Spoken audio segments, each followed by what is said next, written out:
we're switching over to diversification. So I'm going to go ahead and preface this with, I am willing and available to do portfolio reviews for you guys today. So specifically what I am advising on or answering for you guys is, are you diversified? Yes, no, or other. So what I'm asking for is join the Discord. I just added the link. And you're going to go into the very top channel. I moved it up top so it's easy to find.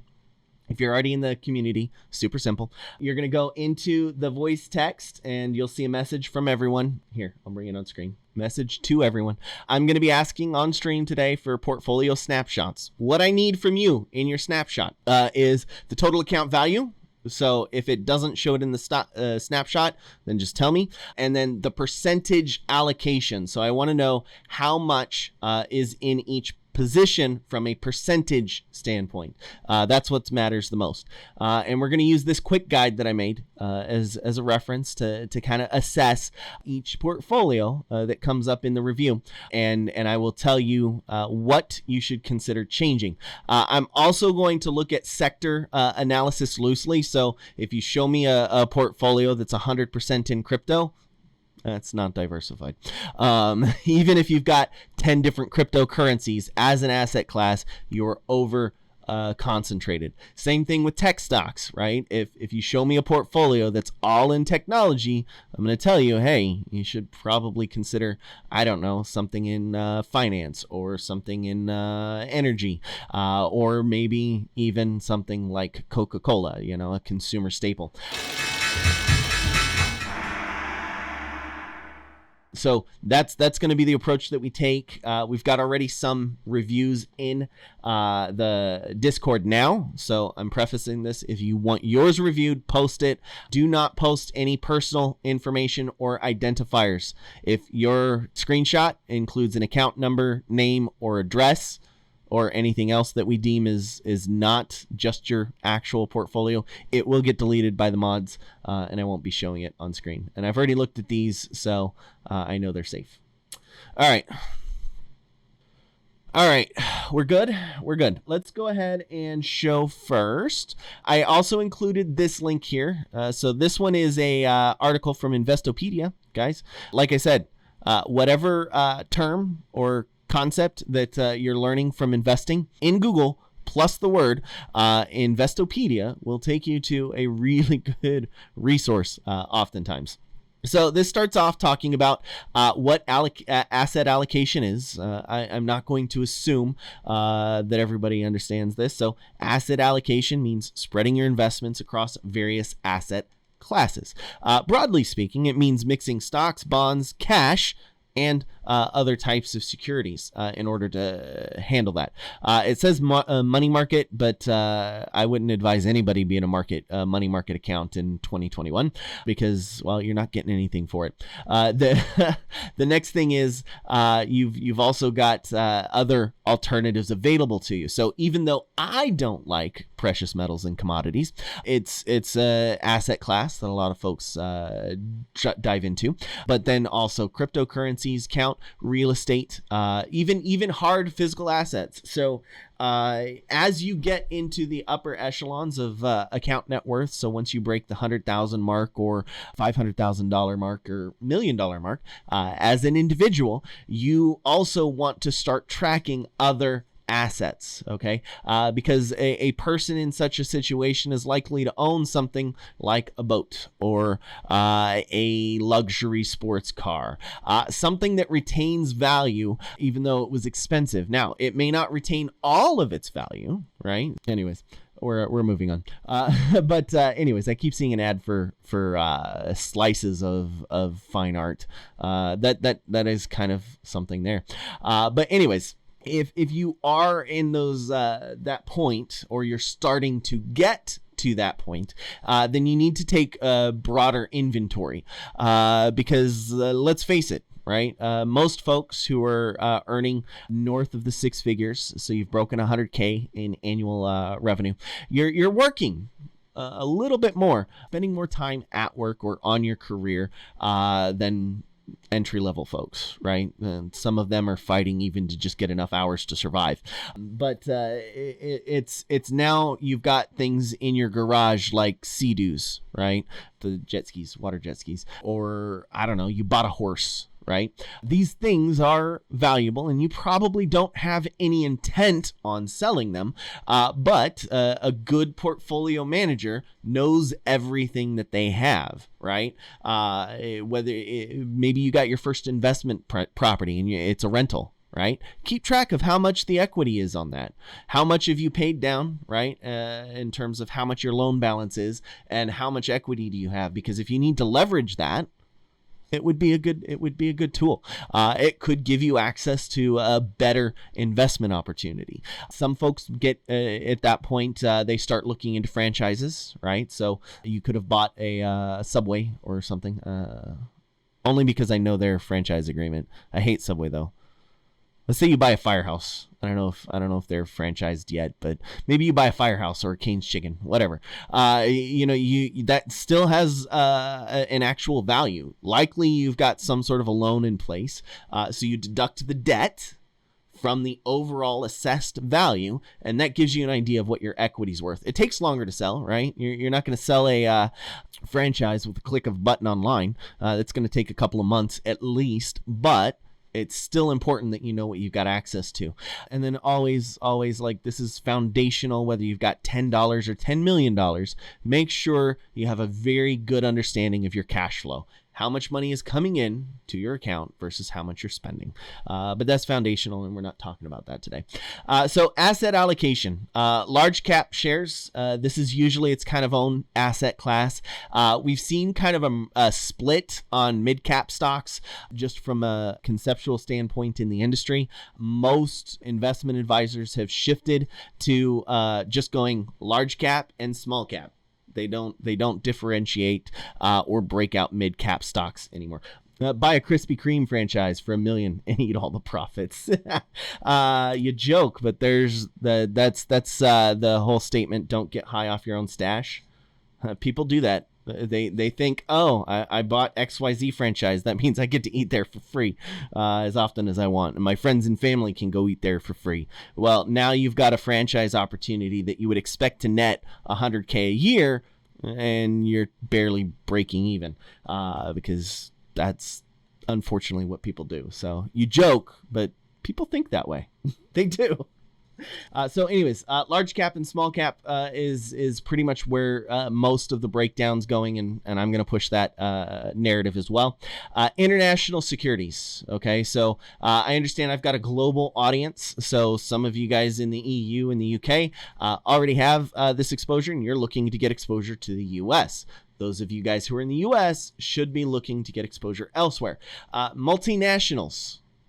That's a great way to get that kind of exposure. You can buy a company like Nestle, even though, anyways, I'm not going to get into that.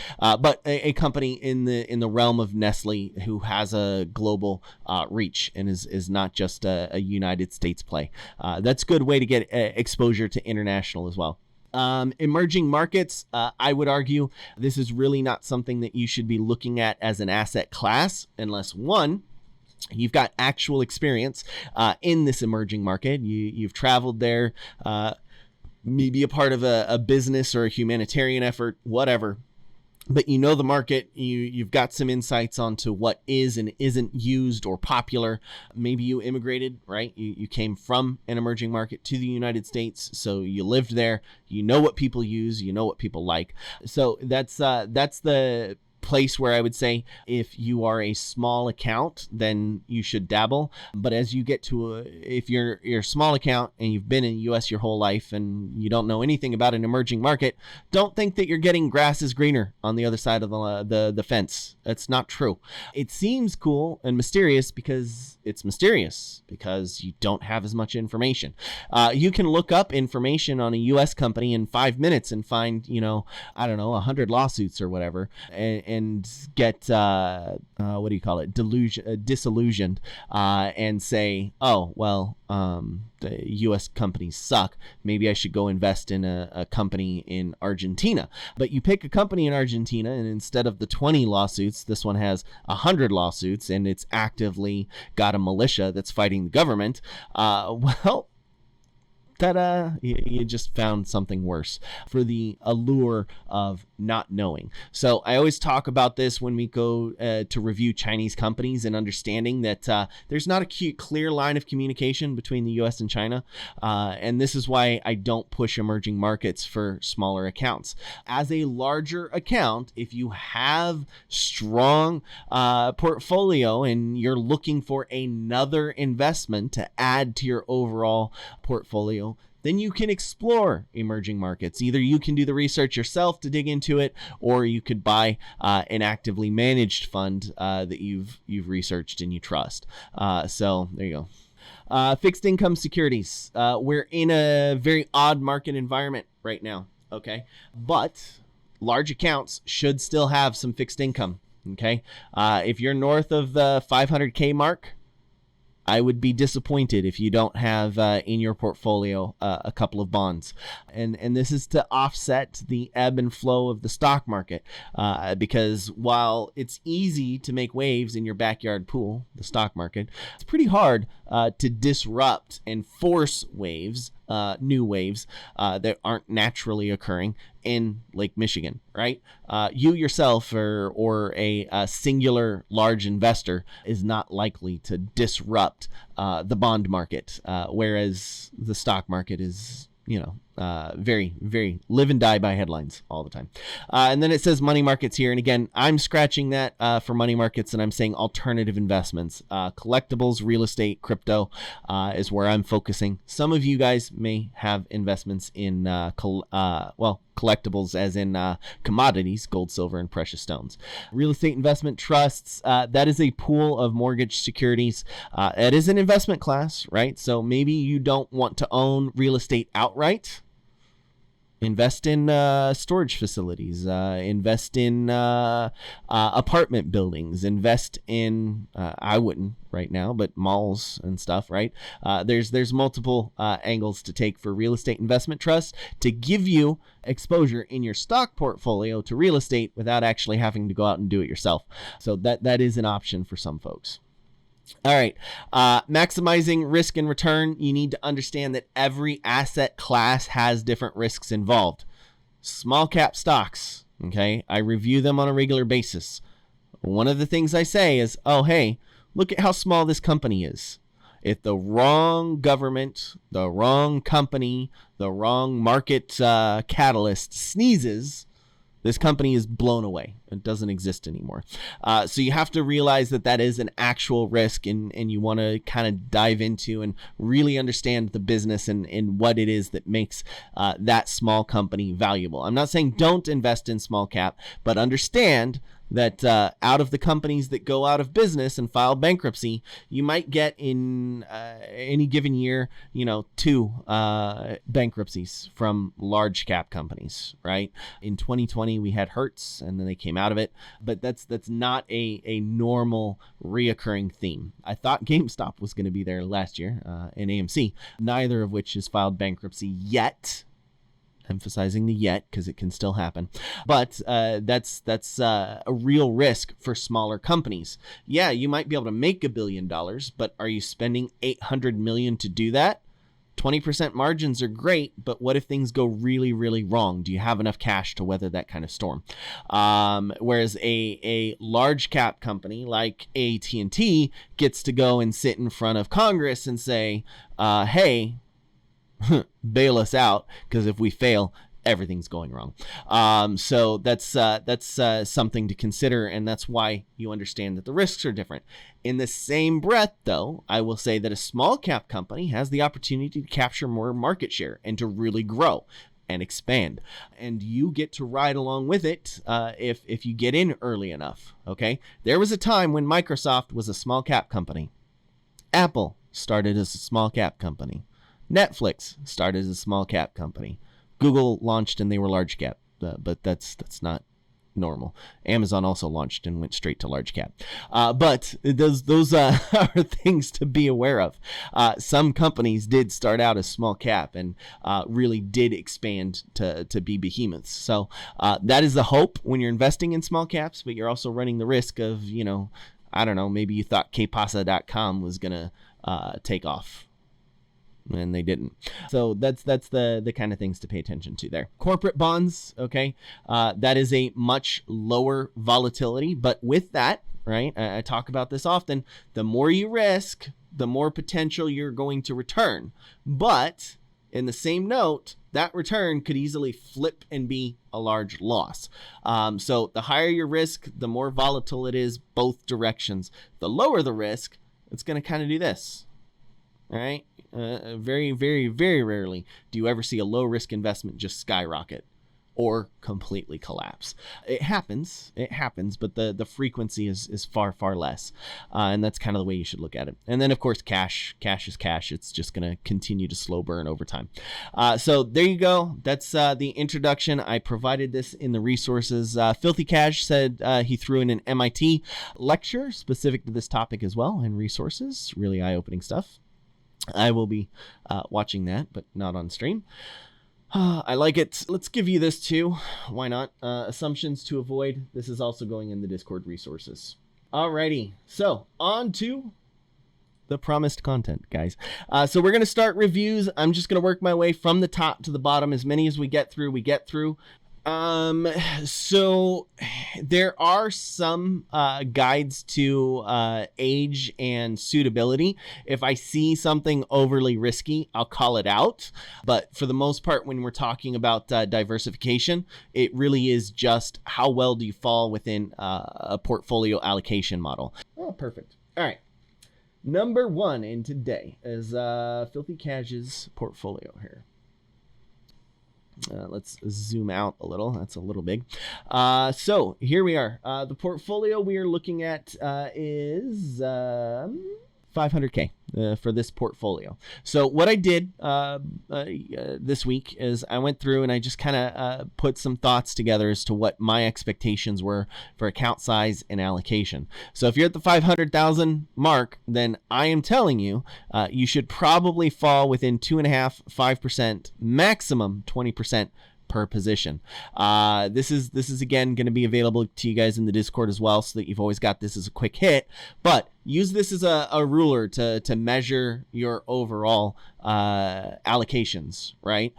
If you've got less than 5,000, I'm never going to tell you it's a bad idea to put all that money in one thing, except for like meme stocks, right? But even then, if you're trading it with watching it like a hawk, and I understand that you have to be able to put it all in there. And again, this account size, this is talking about money that you are willing to lose. Any money that goes into your investing portfolio, you need to understand is at risk for potential loss. As soon as you put that money to work, it is at risk. So understanding that means that you should not be investing $5,000 if you have a $2,500 trip planned, or you're looking to use that $5,000 for a down payment on a car. Okay. Same with any other size portfolio, right? Because you could have 100,000 and you're saving that for a house. Don't invest your 100,000 for a house and just expect to be okay, because it's not okay. That money, if it's got an intended use within the next 2 years, should not be invested. Period. End of discussion. All right. Now, if you know what you're doing and you decide that you know better than that, that's a risk that you're allowed to take. You're an adult, right? You get to do your own decisions. But if you put it in there and you lose 10 grand, then you're going to have to look at it and say, maybe I have to downgrade my house choice, that kind of stuff. All right. 4% in Corsair, 5% in LAC. You've got 21% cash allocation. All right. Specialized fund dividend ETF, VIG. A Vanguard index fund at 32%. Let's go check out. Oh, that's the VTI. So that's the Vanguard total. And then we've got XLF, 6%. Select sector spiders, trust technology, 12%, consumer staples, 12%, XLP, and then healthcare, 7%. Right off the bat, Does anybody notice anything that they would consider a red flag? Lots of cash in the money market. 21% is a little high, but it's acceptable if you're pessimistic right now.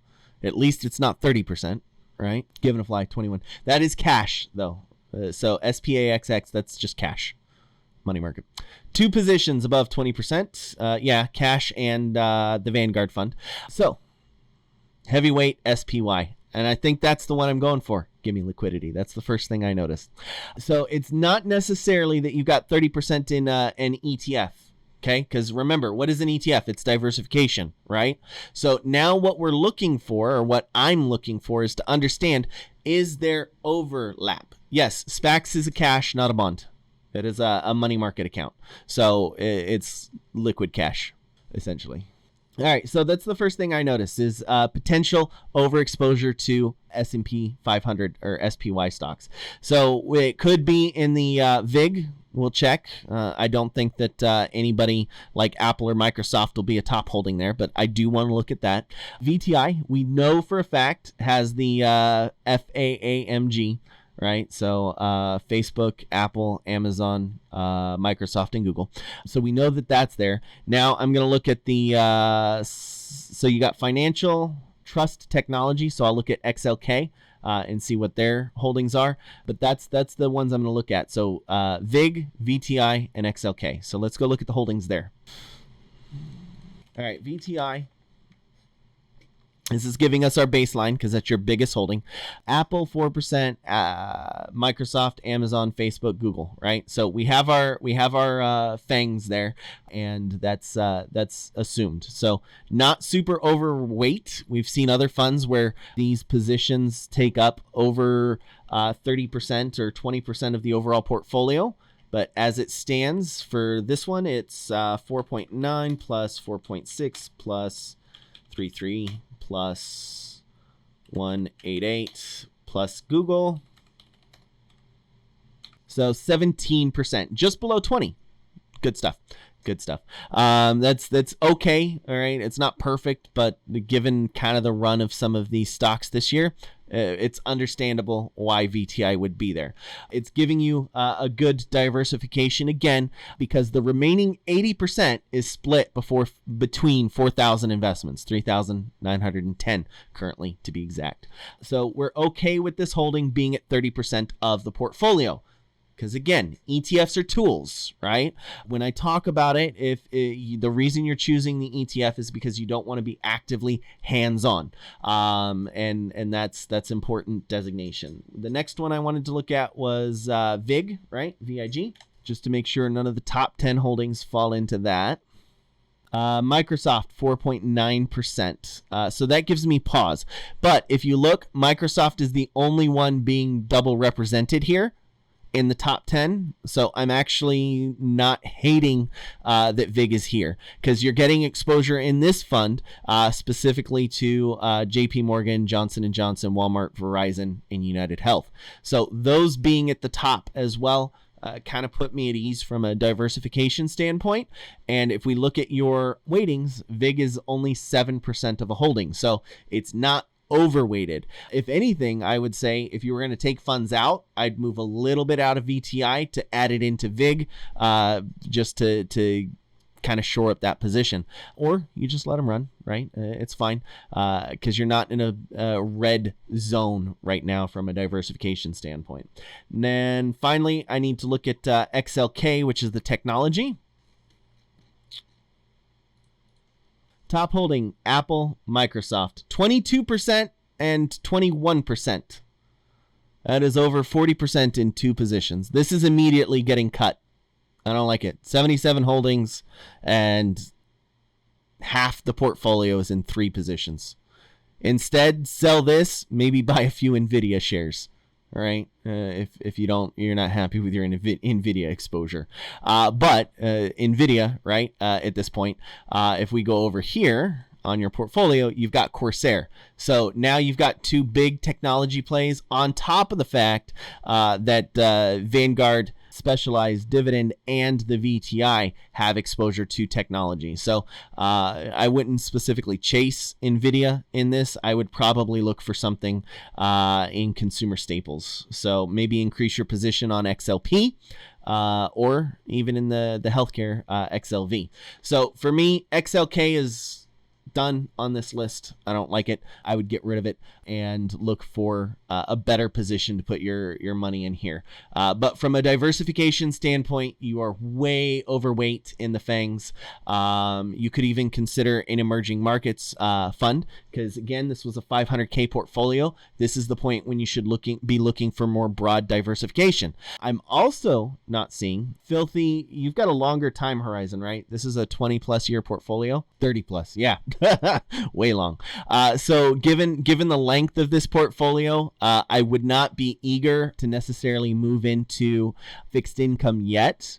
But as soon as we start to see more attractive rates, you need to have a 5 to 7% position in fixed income to help kind of stabilize the portfolio. And that'll relieve some of the ebb and flow of market volatility over time, which we expect near term. But in the near term, you're also not getting much of a return in fixed income. So I would start, as the interest rates start to rise, looking to add 5 to 7% into some sort of fixed income play, bonds, municipals, or junk, even corporate bonds, if we start to see good rates there on the blue chips, to add to that. But again, that's down the road. That's not a today thing for this particular portfolio.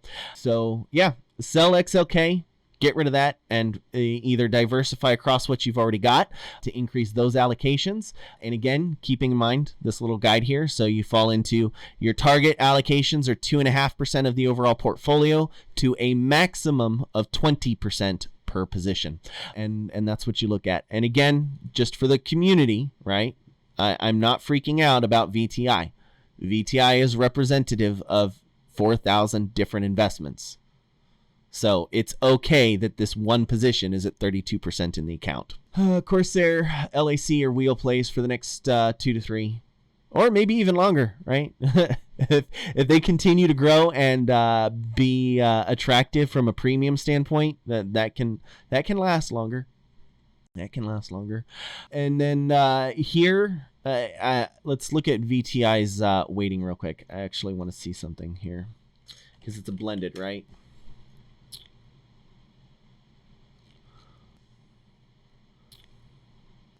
I just have one idea for this portfolio here. Okay, it's a large blend. Maybe consider Filthy exposure to the Russell, 5 to 7%. So look at a small cap fund as well, because if you look at all of your positions at this point, pretty much everything is in large cap. You've got little growth exposure here in Corsair and LAC, so you can definitely shore up some exposure there, because also here, oh look, it does a great job. 28% of your portfolio is here. You do have 19% small growth according to this breakdown. Okay, so nix that statement then. Nix that statement. You need international exposure. Doot, doot. All right, we good on this one? I think looks good. Let's move on to the next. All right, next. Is that all you're giving me to work with, Cypher? Goodness gracious. All right, we'll go with it. I feel like I need more data than this. 48% cash, my friend. 47% in VU, and your IRA accounts for 5% in VTI. So VTI and VU are very redundant. Okay, I would say if you're overweighted in the VU, maybe cut that by half, right? Because we got 47%. That's tiny. Super simple here. You got 47% in the VU. Cut that in half. Target 25%, and then move some of that into VI. Right? Because if you're in the position for passive, which this is telling me cash and 2 ETFs, that you don't want to be super hands-on right now, put yourself, cut the VU position in half, and then add the capital that you take into VI, right? That's the Vanguard International Index. Much broader. You got a lot more diversification here. And then you don't even have to worry about reallocating the VTI at that point. And then from your cash position, you've got to put this to work. So drop the 48% down to 20% or less. If you are in the group of super pessimistic right now, go ahead and go for the position at 30%. But 48, way too high right now. I definitely see some headwinds in the market, but again, we had that conversation. It's way better to have more money working than less. VX US is the did I say VI? I think it's VT. VT. Yeah, VT is the one I want. Sorry. This is the world index. So VX US though. Ooh, this one's got 7,500 positions. This is still counts as a large blend, and this is more international. Okay, so this one's going to be focused first international, not US. So, Sai, if you want to get exposure, VX US plus VTI equals VT. Yeah. That's pretty much it. So get exposure international, because obviously, you've only got the S&P 500 here. And I've talked about this. I haven't done a lot of in-depth on it right now, but look at the S&P 500 weighting. Okay. A ridiculous amount of, proportionally, I think I put it, I don't remember what number, but it was greater than 20%, right, of the S&P 500 is in 5 stocks. Facebook, Apple, Amazon, Microsoft, Google. All right. That is way too much of a weighting in 5 things for the S&P 500. And all of the ETFs that are tracking the S&P 500 are specifically invested in and heavily overweighted in those 5 positions. So you're not getting as broad of an exposure in the S&P 500 right now as I think that you should be looking for as an investor. It used to be said, and I think that I'm probably a year or two ahead of the curve on this, but I think that it's going to come to a reckoning to say, hey, we need to figure out a different way either to weight the S&P 500 to encourage diversification, or we need to come up with another index to track for better accuracy. So yeah, that's my take. You're right. Pretty straightforward here, Sai. Drop your cash down. Again, you need to get that lower and then split your VU investment. Way too much in one spot. You're here all the time. Do you have any stock picks that you liked? Even if they're over expensive right now, just companies that you like. PCR transfer went through this week. You started yesterday. Oh, okay. All right. Well, in fairness, if you started yesterday, then I'll give you time to breathe and pick out a couple of individual stocks. But yeah, you're here enough. I would say you've got to pick like two or 3 as well that you want to hold just as stocks. All right. So anybody else? There you go. There's our take. All right. Let's go back to the portfolios. I think we're done with size. Who's next on the docket? All right. This one's actually kind of interesting. So let's see. It's not going to share here, so I'll do it here because it's text. All right. This one is a little bit more broad of a review. There we go. So this one's a little bit different of a portfolio review, but this is talking about the folks who are over the 100K mark. We've got whiskey, total net worth, 500K, 571. We've got a boat, 15,000 cost, plus 30 is 45,000 assessed value. House cost assessed at 53,000. Your boat is catching up to your house value. I love it. Car, 13K, but we've got a 9K depreciation, so that's $4,000. Truck, 18 with a 10K depreciation, so that's $8,000.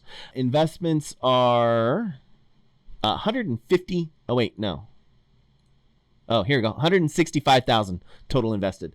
And then we've got an 8% average return on investment. So not bad. And then artwork at 150K.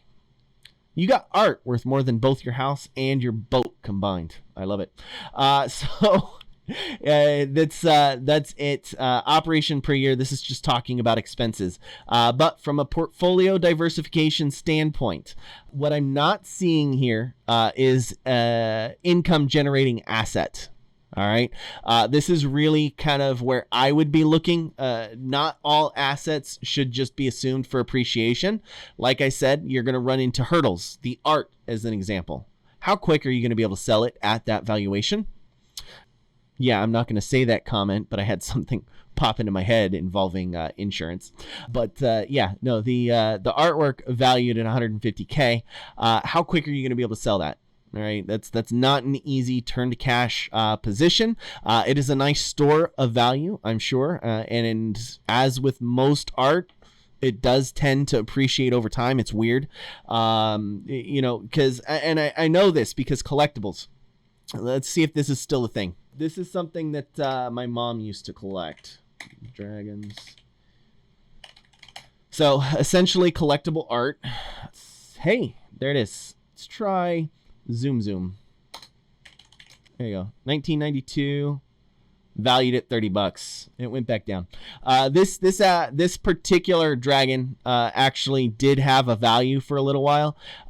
If it was signed by the artist, it could easily fetch as much as $300. But the $30 is about what it was paid for. So it's back down to its retail value. Maybe they started reproducing it. I don't remember. Yeah. Wow. All right.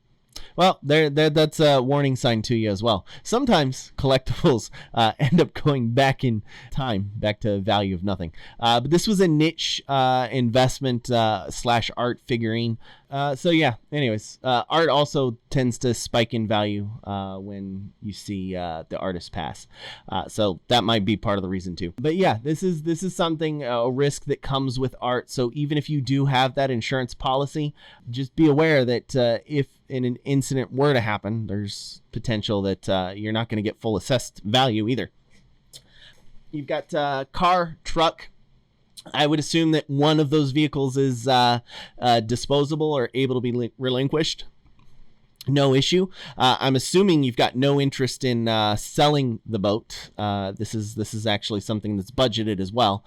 So you're spending a significant amount on the boat. I would personally, managing a larger portfolio, look at that boat expense. Okay, and understand that this is an ongoing expense, and I would be deducting it as depreciation cost, the same that you do for your car and truck.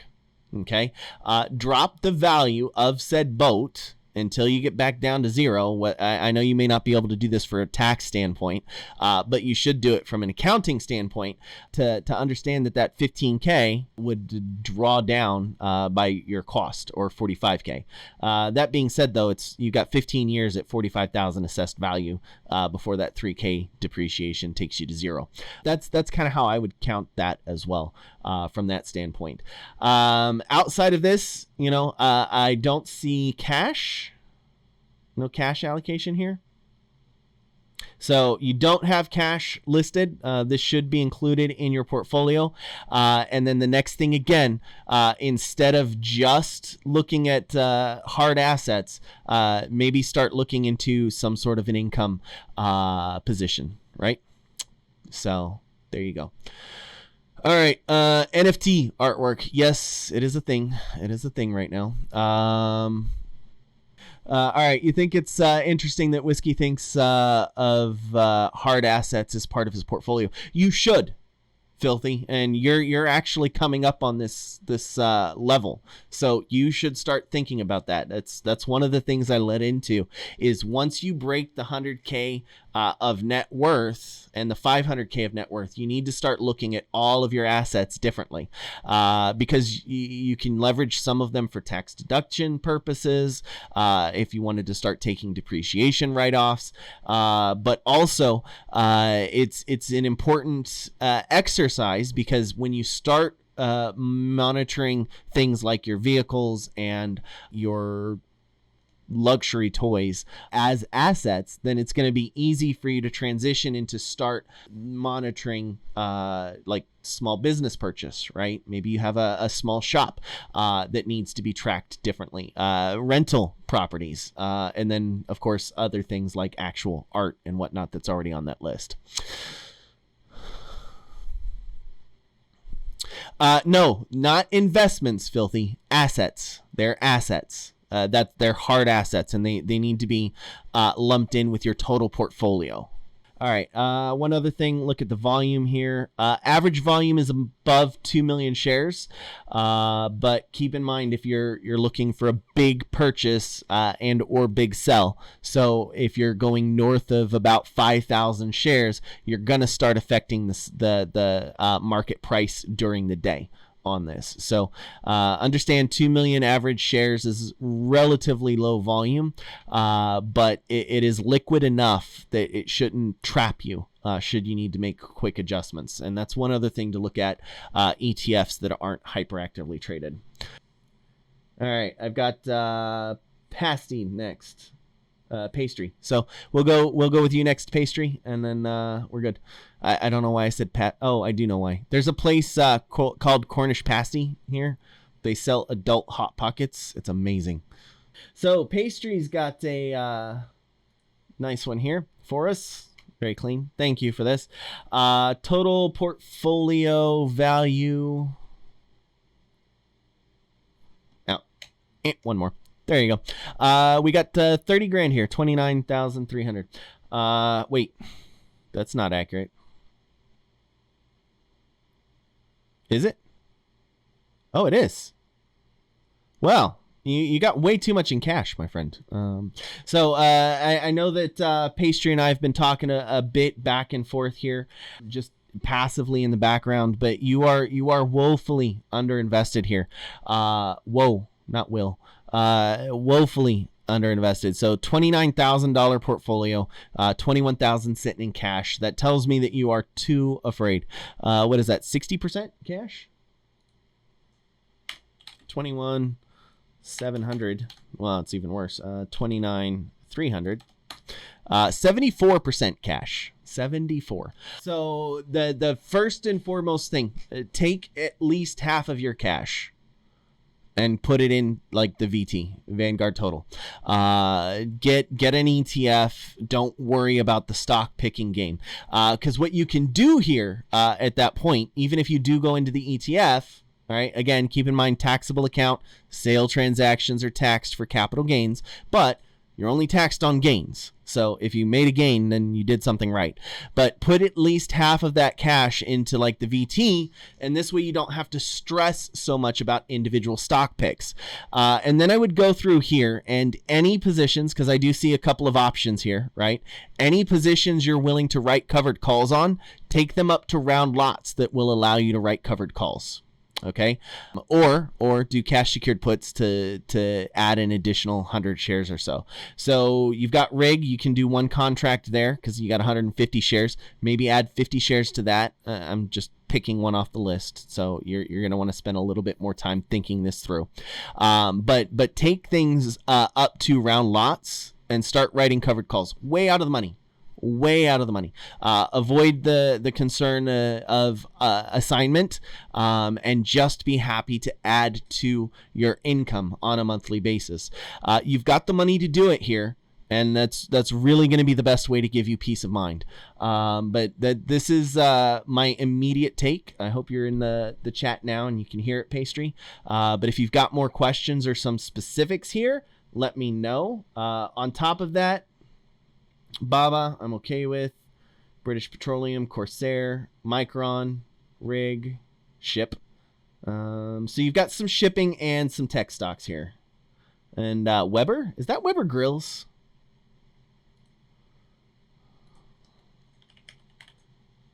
It is. All right. Well, I would have assumed... Oh, they've only been public since August last year. Nice. Early IPO, currently 34 times earnings, so that's a little bit, but yeah, that was only curiosity for me. They are sold puts, says Wedgewoo. Good. Don't forget to save money for capital gains tax in case you got a bag hold for a long market correction at the end of the year. Exactly. So for me, like I do try to anticipate what my gains are, my capital gains, and avoid, if at all possible, paying those capital gains out of my taxable accounts. If I can raise the money elsewhere in a savings account, I will contribute to a savings account throughout the year to make sure I have enough cash when it comes tax time to handle any capital gains obligations. So there you go. Looking at Weber shenanigans, amazed at how easy it is to swindle our investors. Yeah, I don't know. But they're profitable. So what are you talking about swindle? What am I missing? Is there somebody inside like embezzling and they decided to take it public and then they moved to Aruba or something? Yeah, we want to know what your shenanigans are, gifters galore. What am I missing on the story? Other than it's an old ass boomer stock, but people are still buying grills and they still have a lot of different options. Is it because you like Coleman better? Which, if that's the case, I'm going to say BS. Next level kitchenware company pumping itself as tech. Oh, they are pumping themselves as a tech messiah? Where's that? Oh, okay, yeah. They're saying that they have direct-to-customer e-commerce channels. All right, so maybe I will give you that. They may have been a little bit aggressive in saying, we're a tech play, which is not true. They're a consumer product. Well, Cypher, what he's saying is that there's a lot of consumer good companies out there that are trying to position themselves as tech plays by the fact that they have some sort of an e-commerce portal. And so they might present themselves in that light.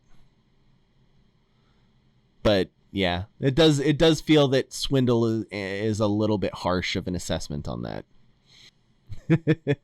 Correct, Cy, but you're intelligent and understand supply chain and technology. So you're going to be quick to dismiss it. But a boomer might go, oh, yeah, my grill company's a technology play.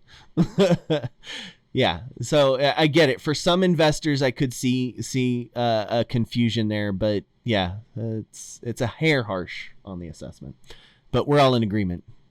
I think it's pretty good. Again, I would say that your first course of action, get half that cash, put 10K into VT, and maybe shore up some of these positions that are close to being round lots so you can do covered calls. But again, way out of the money because you don't want to sell the positions, but it will help lower your cost basis over time.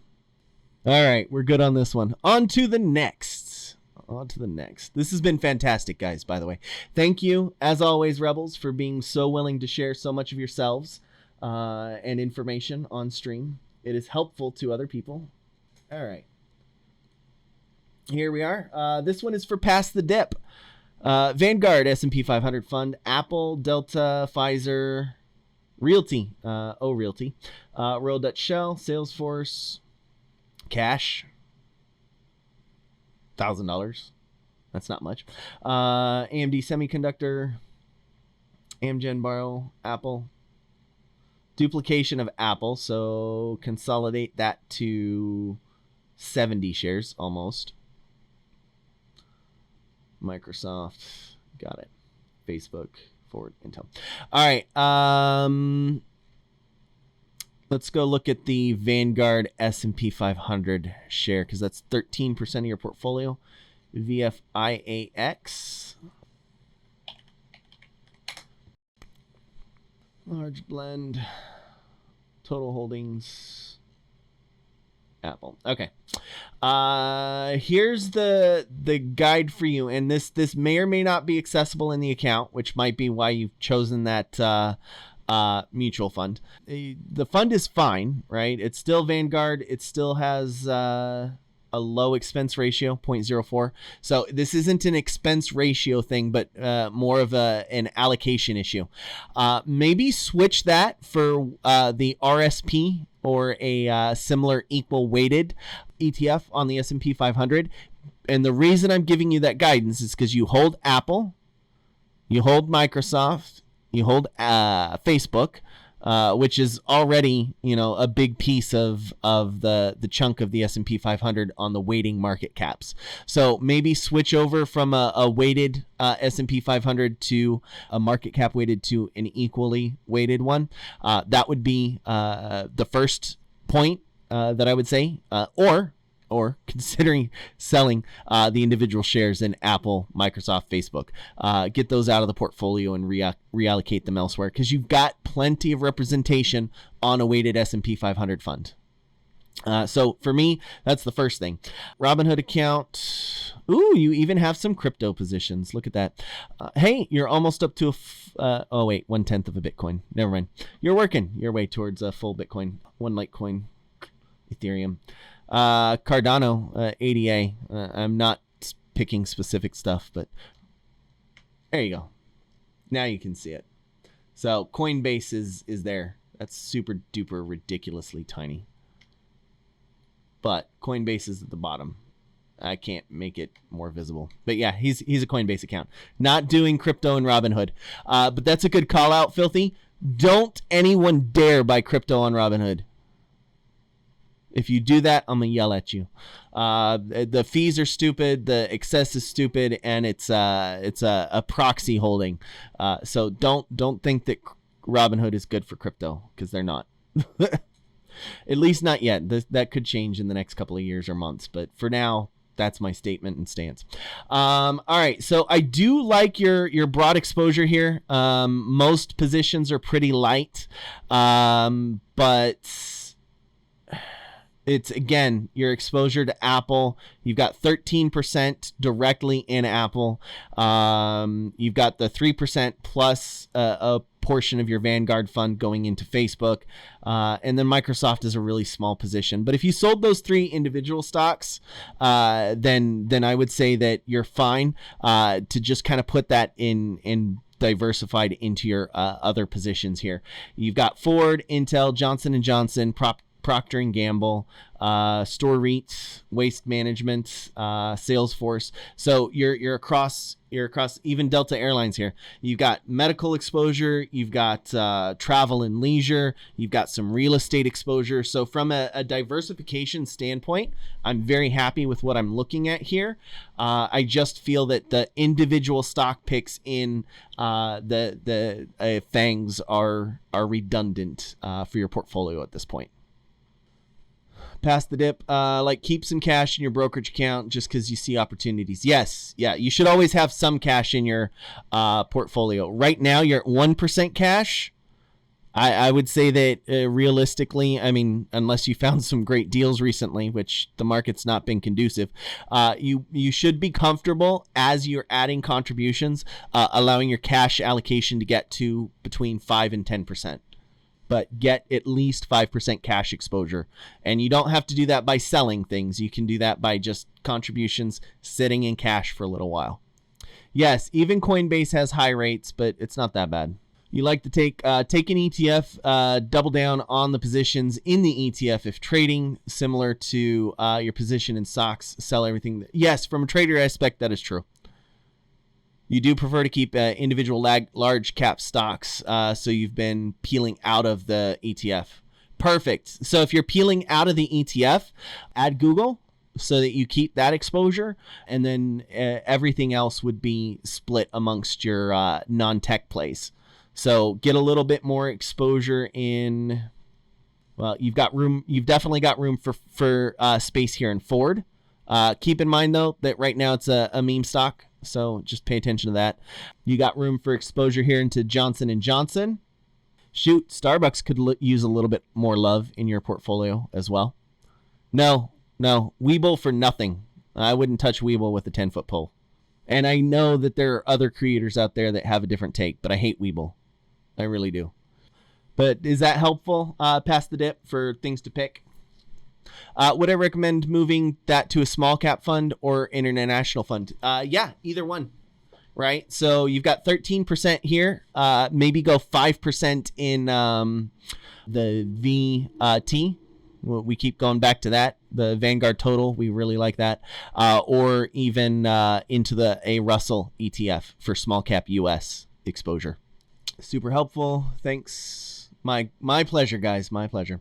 Portfolio is partly because a lot of my recommendations. Well, that makes me happy, Past the Dip. I'm glad that you're getting actual value out of here. So that's fantastic. Both AMD and Intel. Nice. Yeah, exactly. When it's neck and neck and they've got both different strong cases like Coca-Cola and Pepsi, why not both? Split your investment allocation and just get the exposure to both. This way you don't have to sweat over chasing whoever is currently in the lead for the race. Now, that being said, Coca-Cola's been ahead of Pepsi since at least the 90s. Maybe even back to the 80s. Selling AMD soon, move back into Intel. Both companies will benefit moving forward. Yeah. What's your AMD exposure? Well, AMD exposure is 3.7 and Intel exposure is 3.6. I would not recommend selling AMD to double down on Intel. I would keep the allocation as is myself. It's your portfolio, so feel free to contradict, but alrighty. Fantastic. All right, we've got M. McEvil. I've seen you in here. All right, let's go look at your portfolio. I love how all of these pictures are completely different size and I have to resize the image every time. Ooh, and look at that. High quality screenshot. That's crisp. I don't know if you guys can tell the difference between the two screenshots, but whatever image you uploaded is high quality. Sorry, having done graphic design, I notice small things like that. So you've got your 401k broken out in percentages, and then your personal broken out in cash, but it's pretty easy. Miscellaneous stock play money, just starting to try active trading versus investing. So you may increase if you're any good. Well, best of luck on that, but you're sitting in the VU and then 3 mutual funds. That definitely is not active trading. That's passive trading. Do not try to swing trade mutual funds. There are a lot of restrictions when it comes to mutual funds specifically. Time in, early redemption penalties, and minimum investments. So don't I can't assume that you are. So this is more for other folks, but yeah, don't look at a mutual fund as a trading vehicle. It is not. ETFs and individual securities only. Saying they set aside 5K for active trading. Well, your account capital's there. It's definitely a good place. I personally recommend paper trading, but if you've got the excess capital to commit to it, right? 5K in the account for active trading is just fine. Even if you want to practice day trading, just lower your expectations. Look at the percentage returns, not the dollar returns. Nope, just sitting on the funds. Perfect. All right. It says 1 mil in the 401k if the amount matters. You've also got a house for 400k on a 200k mortgage. Hey, nice upside equity, 50% equity on your house. Congrats. All right. So yes, it does actually matter for you, M. McEvil. You've got the HCSC stable fund. We'll go check that out. Dryden S&P 500 index, 31%. Large cap growth Jennison fund, 30%. Mid-cap value, sub-advised Wellington Management, 5%. Small cap growth, Times Square, 23%. So 60% large cap, 23% small cap. What's your time horizon? This would be important for you, McEvil. You're 55, you want to retire now, but probably the next 5 to 7 years. Fantastic. Okay, so that does help. Let me look at your HCSC stable fund, see if I can get any details on that.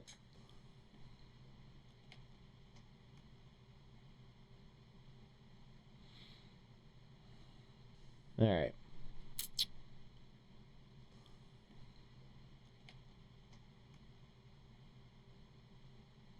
Interest income.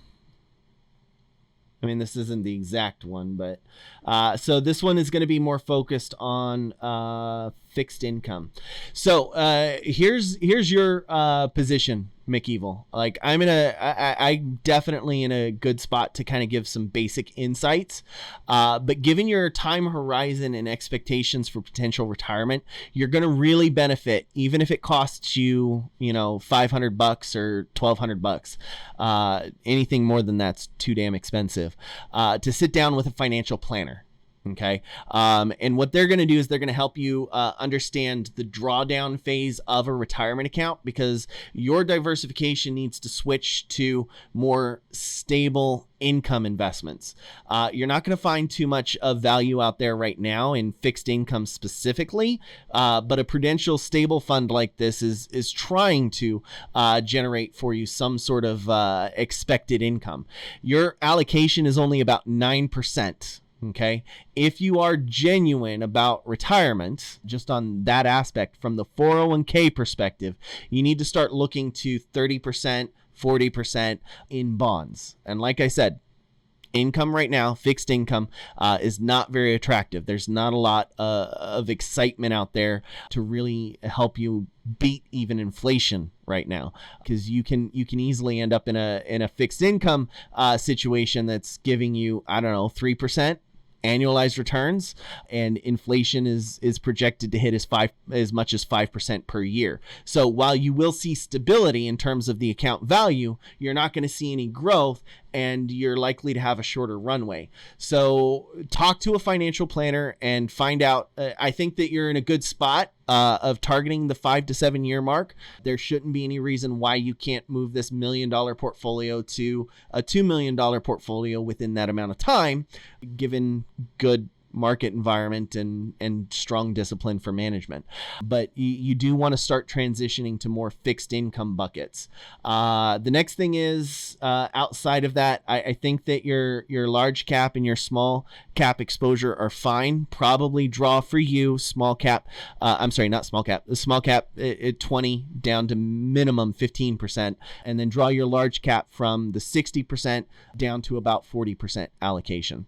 From your bucket, okay, you're in the $1 million or so higher. So your individual investments, if you do start moving into, I want to be a stock picker, you need to limit your exposure on any individual position, that's a single company, of 12%, 12.5% or less for your portfolio. You're also in a position where you should start looking at other assets outside of just what you provided here. Your 401k and your investment account are not the only things you have in value. You did tell me your house value, but do you have any other assets, any collectibles, any luxury sports equipment, like I was talking about in terms of Sea-Doos and some of the other reviews? So from the 401k perspective, you've got some work to do here, because you should start looking at shoring up in stability, right? Because that's going to give you predictable income expectations. And that's where you should start hunting. Dividends, okay? That's one way to earn a stable income. So go for large blue chip companies like AT&T and try to gauge out a predictable dividend strategy from that. That's a good starting point. And then also, okay, after you retire, okay, move this from a 401k to an individual retirement account. Keep it in kind. So if this is Roth, I think because you just put 401k, it would be traditional. So move it to a traditional rollover IRA. If it's a Roth, move it to a Roth IRA. Also, talking to a financial planner right now would help you understand if there's going to be a benefit for you to try to take or factor in converting some or all of this to Roth to lower your tax expectations at the point of withdrawal. Maybe not, but that's not my particular area of expertise, but it's a question you should be asking. So understand your tax liabilities and expectations. Get a good idea for what your income needs are going to be, and start to build a portfolio around that. If you can't meet your goals based on what you have here, right? You can't meet your retirement goals for whatever reason. Once you do start to take control of this outside of a 401k on an individual account, you can still increase income expectations by using covered options. That's a learning journey. I get it, but it's definitely something there. Oh, you also have a 200K pension. Well, good. Then I actually think you're a lot closer to hitting that 5 to 7 year target if you have that on top of it. Real quick, what's your just ballpark off the top of your head? What's your annual expense? Like, how much does it cost you every year to live? Rent, food, leisure, all of your normal expenses. How much are you spending on yourself every year? Baseline. Maybe about 40K. Hot damn, you're living cheap. Well done. Do you expect that to increase in retirement? Like maybe travel once a year? Because you are going to have more leisure time. Sounds low. All right. So here's what I'm going to do, Mick Evil. I'm going to double your expectation because you're hesitant. It sounds low to you. So we're going to use 80K as your baseline. Okay. You take 80,000 and you divide it by your portfolio size, and that tells you what your expected return is. You got 1.2 million. So 80 divided by 1200. 3 zeros? Yeah, 3 zeros.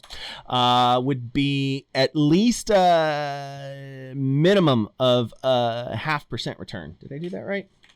I think I might have missed a zero. Just do the full 1.2. Nope. It's 6.6%. I did miss a zero. So 6.6% is your expected annual return just to maintain portfolio value. So as long as your portfolio grows by an average of more than 6.5% every year, your current retirement picture should come close to sustaining your expenses. Again, that's based off of 80K. And again, a financial planner is actually going to get into a lot more details than this, way more than I could provide on this. So you're in a good position to hit your goals, Mick Evil, because 6.6% is doable in the market. Less so doable passively. It would require a little bit more active management. So maybe if you decide you want to start really diving into your management in retirement, right? This becomes your new vocation, and you start to learn and study the markets and expected returns and portfolio management stuff. Or you could find a financial advisor that you trust that could comfortably fall within this realm of expectations. But again, a financial planner is where you need to start, not an investment advisor. A financial planner, because you need to talk and understand what your tax liabilities are going to be, what your actual income expectations are, but you're really close to being on target. And then if you take this from the 1.2 million you've got in retirement, let's say 5 to 7 years, you're able to break the 2 million mark. At $2 million,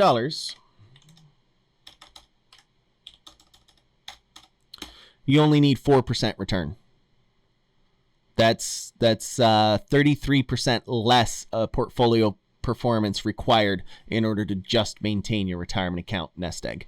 Was that helpful to you and anyone else at all at this point? Chat's still going wild with IBM and AMD.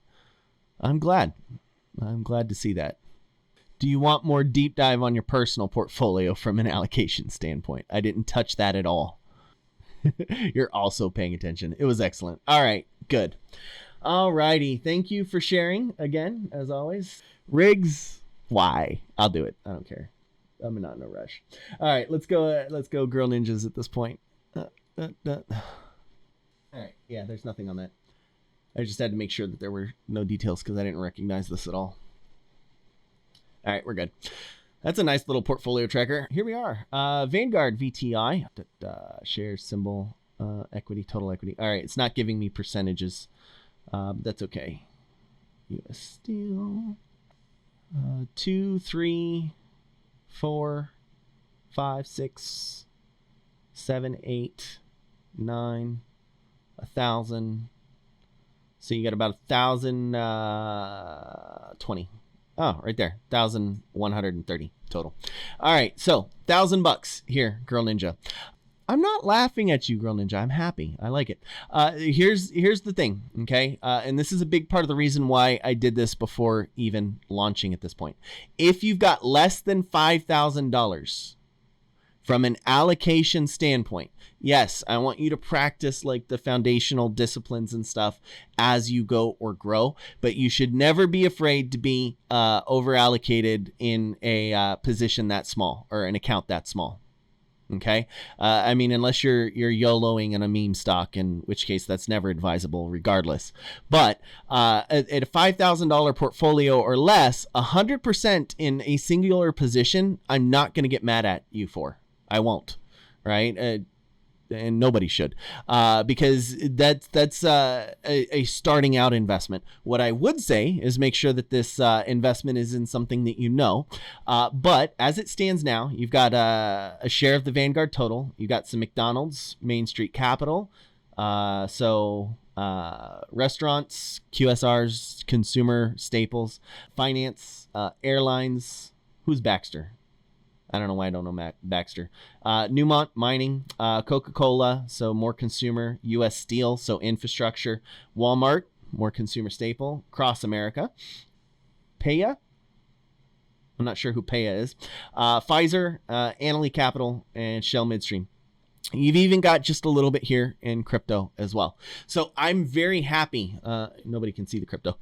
I'm very happy with your diversification. Thaddy says Baxter is healthcare, and then Paya's PayPal's new symbol. Okay, perfect. Or is it a competitor to PayPal? Doesn't matter. It's finance at that point. So I like your diversification here. It's a definite great place to grow from. I also see a lot of pretty familiar names here that you probably have had exposure to and you trust and use. So that's one of my first rules for investing. Invest in what you know. So I like how this is set up, and I like the diversification. It's Payoneer, old SPAC, maybe. I'll check, since everybody's talking about it. Paya Holding, Integrated E-commerce, ACH, check clearing, US, core software, accounts payable. It doesn't say anything about a SPAC here. Paya Connect. But I do remember Payoneer. This is not Payoneer. This is Paya Holdings. But they're at $10, and they were at $10, so this does have the telltale signs of a SPAC, but they're not listed as such. They also have warrants as well. So it smells like a SPAC, it's just not listed. All right, so anyways, back to your portfolio, Girl Ninja. Congratulations. Really good job on discipline here. I would say you don't have anything to worry about from a diversification standpoint right now, given the size of the portfolio. So if anything, my guidance to you would be to not continue to add new positions. Instead, look to add to ones that you've already invested in, or again, unless you've got something pretty specific that you want to add, that would be okay, right? You're still learning. But don't let the portfolio get more than, say, 10 positions or so, 20 positions total. 1, 2, 3, 4, 5, 6, 7, 8, 9, 10, 11, 12, 13, 14, 15, and 16 if you count your cryptos. So you got 16 positions. You can add 4 more. All right? But anything over that's going to be overkill. Some of them are just swing plays, and that's okay. That's okay. Just make sure that you're managing expectations of the differences from long-term investing and short-term trading. When we're talking about diversification, your primary mindset should be on long-term investing. So that's worth noting. So it's good that you brought that up. So make sure you have very clearly in your mind which ones are long-term, and the goal is to not try to trade those for quick profits. Continue to add to those over time. Some are for divvies. Yeah, Filthy says ignore divvies as well at 1K. Yeah, you shouldn't be focused on dividends yet. That's a later thing. All right, fantastic. Thank you so much for sharing, Girl Ninja. All right, Riggs. Don't say I don't ever do nothing for you. We're going to sneak in Riggs here as the last review. Alrighty. Ooh, that's a beautiful spreadsheet, by the way. Super clean. Cleanest one. Well, not really, but it's a clean one. All right, open. There we go. Shipping 14%, bulkers 11%. Star Bulk 6.5%. So you're basically doing the S&P weighting except with shipping. Tiki Tankers 5.7%. Gold Ocean Group 4.8%. You see where I'm going here? Okeanis Eco Tankers 2.1%. What else do we got? All right, that's it for shippers. So yeah, I will say rigs in terms of shippers, definite over allocation here, but you're fully aware of that. You do it. Oh, Hunter Group is also shipper, and that's 12.8%. Hot damn. You're very aware of that risk. We've talked about it in detail and at length. So you're monitoring those positions and focused on making sure that you're managing risk. Okay. Don't hold on to any of them if they die, right? So if they die out for whatever reason, they lose contracts, it looks like they're going to go through some sort of a bankruptcy proceeding. Unless you look at the trust and you expect a distribution, get out. Just ignore that headache and move on. So for you on your portfolio, what are we at? 100, 40, 60, 90, 2. All right, so you've got more than 50% of your account tied up in tankers at this point. It's a good thesis and a good play, and you understand that it's a trading play. That's the only thing that I want to like stress to you, and I think you've got that well understood, that this is a trade play for you. So don't expect all of your tankers to carry on for the next 10, 20 years. Be very, very disciplined, right? In other words, quick to punish a bad position in this situation. It's both tankers and dry bulk. Dry bulk are the biggest right now. Yeah. So your positions, some of these will be good, 5-10 year plays, but not all of them. And you've really got to understand that. 1 to 3 years for dry bulk, tankers 2 to 5. Perfect. So you've got good positive expectations. For your own clarity, as well as partially mine, I would separate out just myself. If I was tracking this portfolio, I would want to see all of my tanker plays, right? So dry bulk and tankers are in a separate bucket to the rest of my portfolio. And I would treat it as I'm managing 2 portfolios. Anything outside of dry bulk and tankers needs to be looked at separately. So I'm looking at Xilinx, Taiwan, AMD. You've got NVIDIA here, Amazon, Alibaba, Microsoft. So you're very, very focused right there on technology. Get some stability in your portfolio here. Right? I'm not telling you to close the tankers and dry bulk because that's a specific trade thesis. I'm saying that for your long-term portfolio, the things outside of those 2 plays, start to look at balancing. So look for consumer staples, maybe adding some exposure to finance. Yeah, you've got, I don't see any medical here. Right? So getting some healthcare exposure is a good idea.